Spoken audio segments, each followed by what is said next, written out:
Di garis depan Donetsk, situasi berbalik drastis. Serangan balik Ukraina yang terencana dengan rapi berhasil memukul mundur pasukan Rusia dari sejumlah posisi kunci. Keberhasilan ini bukan sekadar merebut wilayah, tetapi juga meruntuhkan rencana besar Moskow untuk mengepung kota strategis Pokrovsk. Tekanan yang meningkat membuat Rusia terpaksa menghentikan seluruh operasi pengepungan. Pasukan mereka mulai mundur, meninggalkan jejak kehancuran, dan kehilangan posisi penting dari upaya merebut kota yang bernilai strategis. Tujuan mereka kini bergeser, mencari kemenangan politik semu yang tak memberi keuntungan militer berarti. Bagi Ukraina, ini bukan hanya kemenangan di medan perang, tetapi juga pukulan telak terhadap moral dan strategi lawan. Suara dentuman artileri perlahan mereda. Di balik gumpalan asap hitam yang membubung, bendera biru-kuning mulai berkibar di titik-titik yang sebelumnya dikuasai Rusia. Prajurit Ukraina, dengan wajah lelah namun mata penuh tekad, melangkah maju melewati parit-parit yang kini kosong.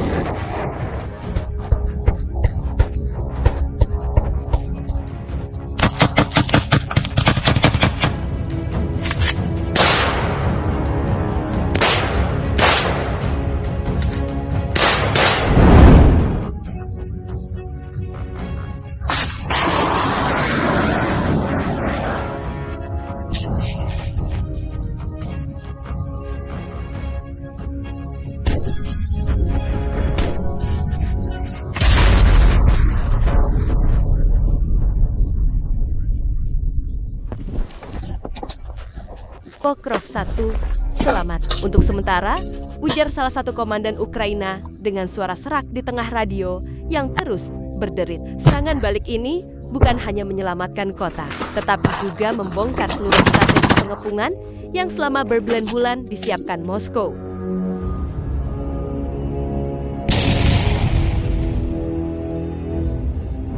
Di pihak Rusia, mundur bukanlah pilihan yang membanggakan. Namun kenyataan di lapangan memaksa mereka meninggalkan ambisi merebut Pokrovsk, menggantinya dengan manuver politik yang tak lebih dari sekadar menutupi kegagalan.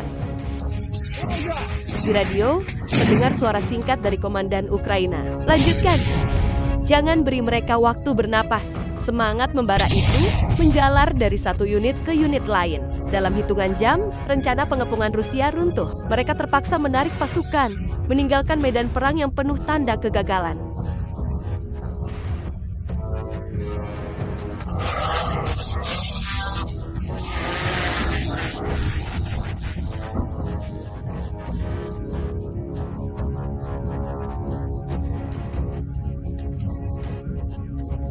Bagi Ukraina, ini adalah kemenangan yang lebih dari sekedar wilayah. Ini adalah bukti bahwa mereka mampu melawan strategi lawan dan menjaga harapan tetap hidup. Di setiap bendera biru kuning yang berkibar kembali, ada pesan tak terbantahkan.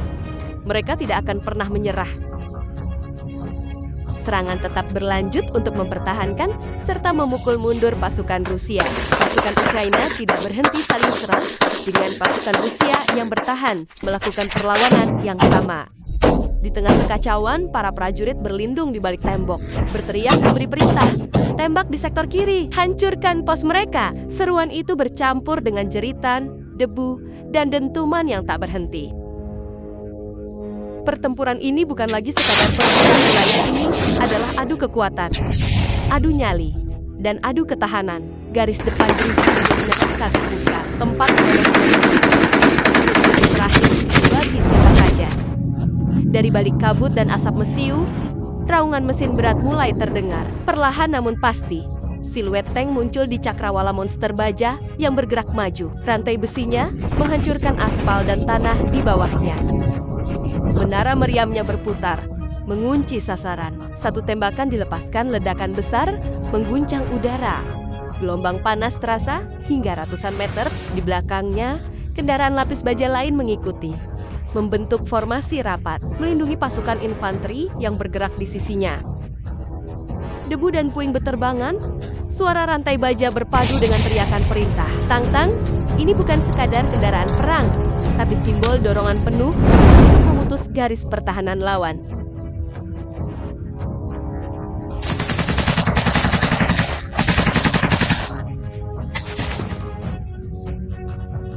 Di radio, suara tegas komandan terdengar, "Maju terus, jangan berhenti." Dan seperti gelombang baja yang tak terbendung, mereka melaju, membuka jalan bagi serangan beser-biseran berikutnya.